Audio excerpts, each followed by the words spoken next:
and I rise to support the Bail and Youth Justice Amendment Bill 2025. Madam Speaker, the bill strengthens Texan's law and ensures the safety of the community is front and centre when determining bail. Madam Speaker, the bill also amends the Youth Justice Act about the detention as last resort. And I just put on the record that the Leader of the Opposition didn't attend the briefing.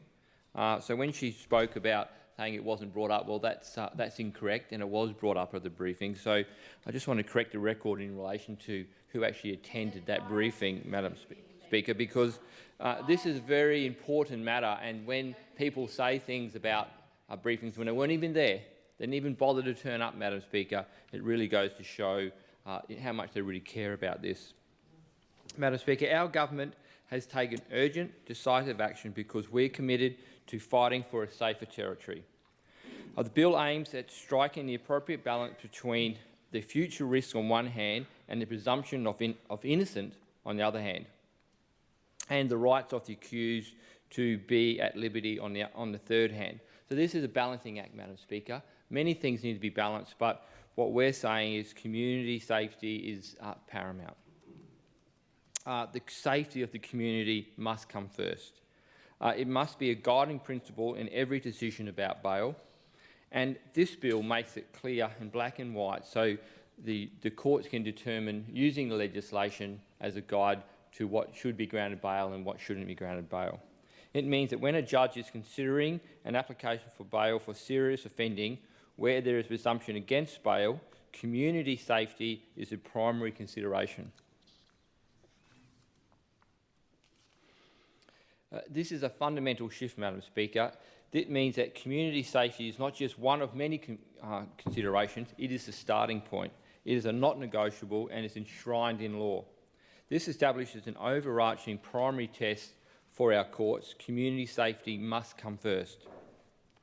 Madam Speaker, the courts must have a high degree of confidence that the accused will not commit a serious violence offence or a prescribed offence or endanger the safety of the community.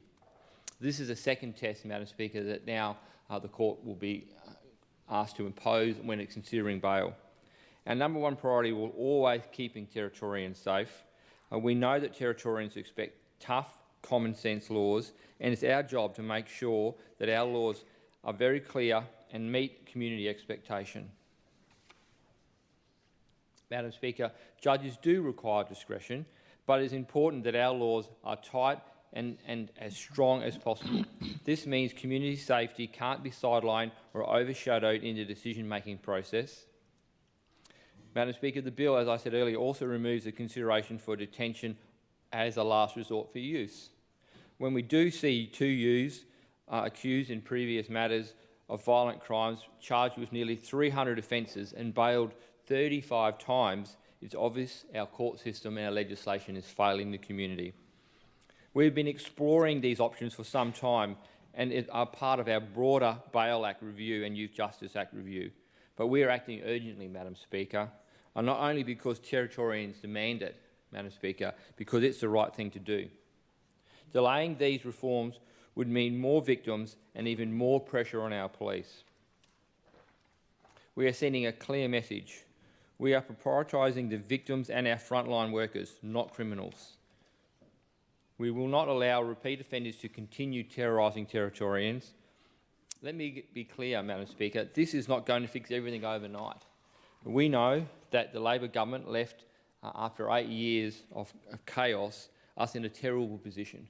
We know that the young offenders and offenders in general come to think that there are no consequences and they could get to do what they want and they get a slap on the wrist.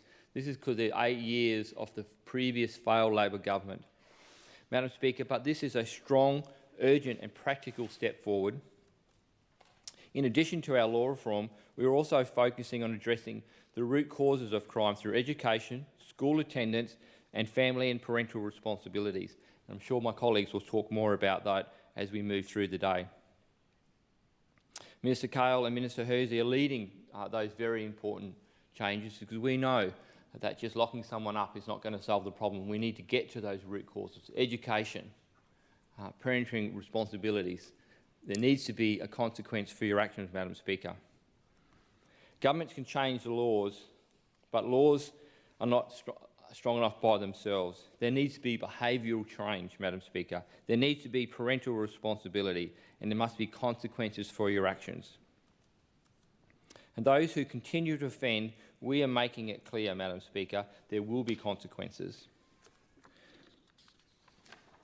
We will find a bed for you in our prison system, Madam Speaker.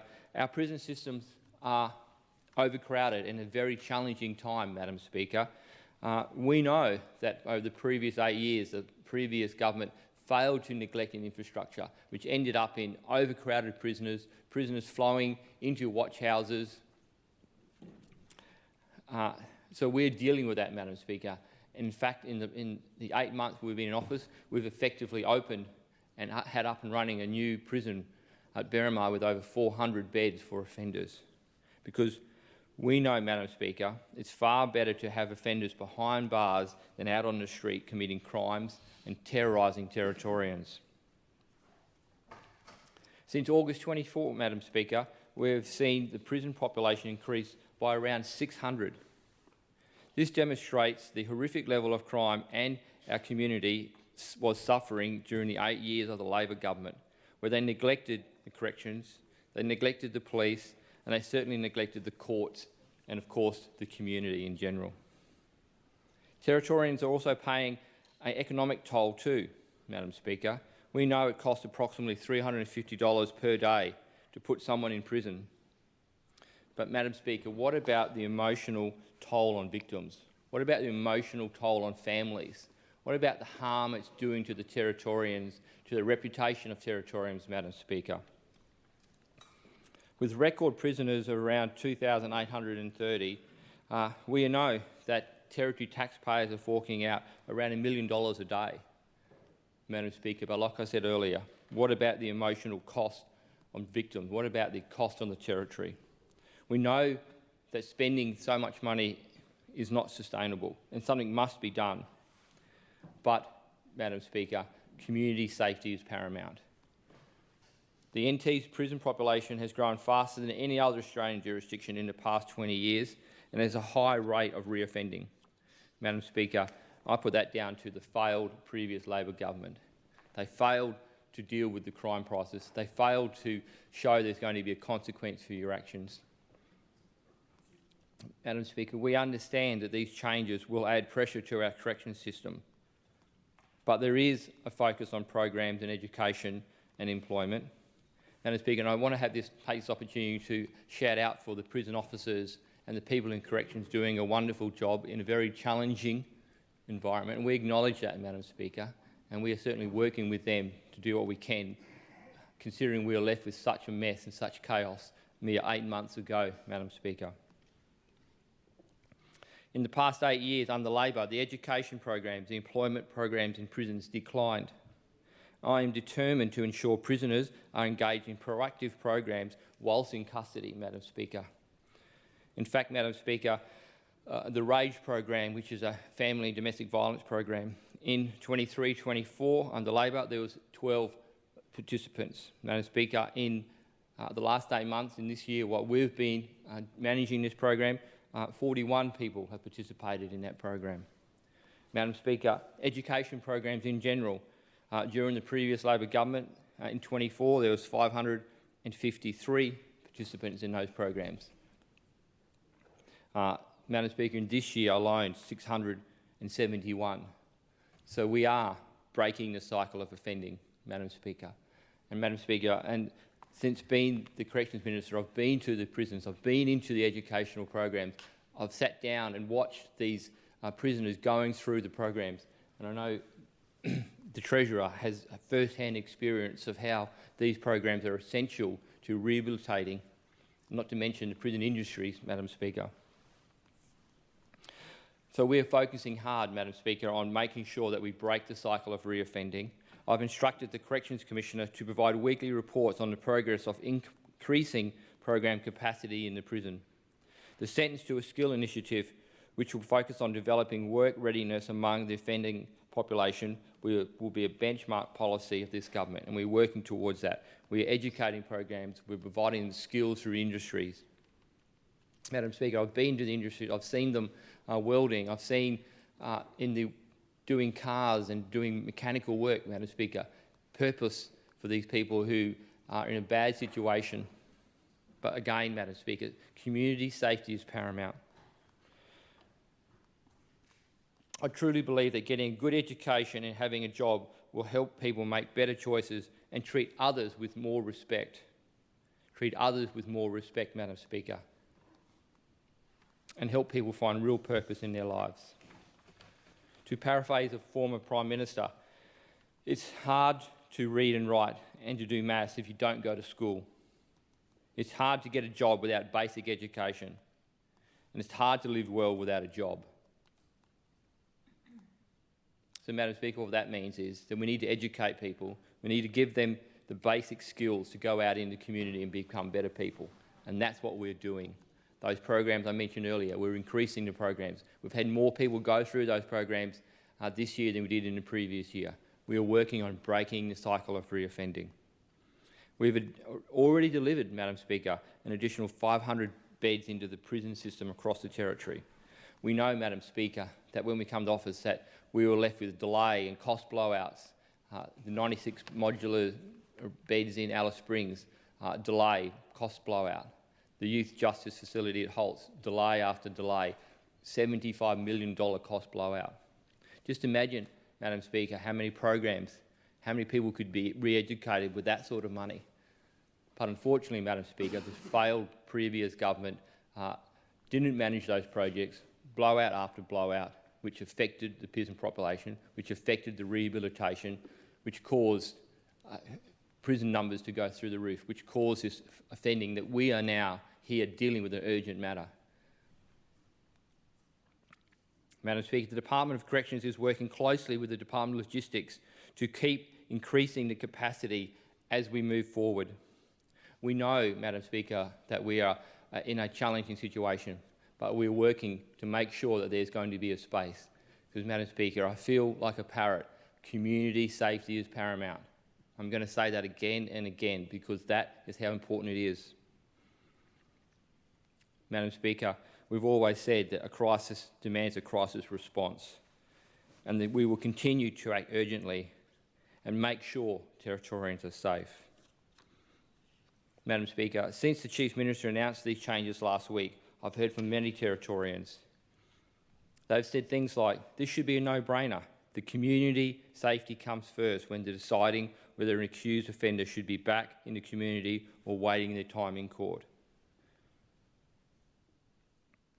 Madam Speaker, I've personally I've done many bail applications. I understand the system and this will make it harder for people to get out on bail because, again, community safety is paramount.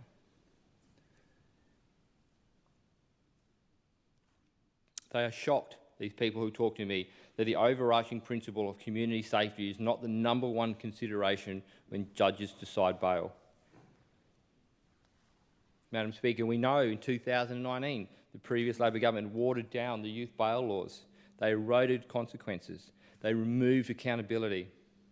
They acted completely out of touch, which is what the community expect us to do. The community deserve laws that are relevant and up to date, and that's what the CLP government is doing. Madam Speaker, under Labor, breach of bail was removed as a criminal offence for youth. That's right, Madam Speaker, 0 consequences if you breach bail under the previous failed Labor government. No wonder, Madam Speaker, we are left with a crisis that we are dealing with. In 8 months, we have made the community safer. We're here today on an urgent basis because the Chief Minister has spoken to many community people. Many people in this room have spoken to community people, and this is what they've asked for and this is what they're going to get. Decisive, urgent actions taken by this government. Madam Speaker, we know that the police were stripped of their powers and the arrest became a measure of last resort and not a real tool for those frontline officers. Again, Madam Speaker, this government, led by Leah Finocchiaro, is turning around. We're supporting police, we're supporting corrections officers, and more importantly, Madam Speaker, we're supporting the community. Labor's changes were focused on the offender, Labor prioritised the rights of the accused over the rights of the victims. Labor ignored the damage being done to the community. Madam Speaker, Labor made it harder, not easier, to protect Territorians. For too long, there has been no accountability or no consequences for youth offenders, particularly repeat offenders. We are sending a clear message today. Victims and frontline workers are our priority, not criminals. And repeat offenders, and not the people they terrorise, are going to feel the consequence. We want to make sure that there's going to be a consequence if you terrorise Territorians. If you're a repeat offender, bail is going to be harder for you to get. Our government, Madam Speaker, is doing things differently. We are putting Territorians first, not the offenders. That's why we're tackling this crisis on every front: immediate enforcement and long-term reform. We are backing our police, Madam Speaker. We are backing our courts, we are backing our community, and we are backing our community correction system. And we're backing our corrections officers. We know that tougher bail laws will mean greater demand on our correction system. We know this is going to be a challenge, Madam Speaker, and we are working to make sure that challenge is met. We will find beds because Territorians have made it very clear they want safer streets, they want to be safe in their homes, they want to be safe in their community. They want accountability. They want real consequences for those who do the wrong thing. They want a government that will act and not make excuses. And that's exactly what the CLP government is delivering, and this bill is just part of our plan, Madam Speaker. But it's an essential part. We are acting decisively to ensure that community safety is a top priority when bail is considered. We are undoing the damage Labor caused by weakening our system. I'd like to thank the Attorney-General's Department for working very hard in the last week to get this bill prepared. I'd like to thank the Parliamentary Council. Madam Speaker, I'd like to thank the community members who come out, who reached out to me and spoken to everyone in this room and relayed their concerns. And their concerns are they want decisive action, they want consequences, and they want a safer community. Madam Speaker, and that's what we're here today to do. I'd like to thank all the MLAs. I'm really excited to hear what they have to say about this, because we're all spread right across the Northern Territory, and people, the community members, come and talk to us, and our officers in the street, down the dump, on the side of the road, and I'm sure we're all hearing the same things. Community safety is paramount. They want action, and they deserve it, and they're going to get it with this government, Madam Speaker. We are putting Territorians first, and we will not stop until the Territory is safe. I commend the bill to the House.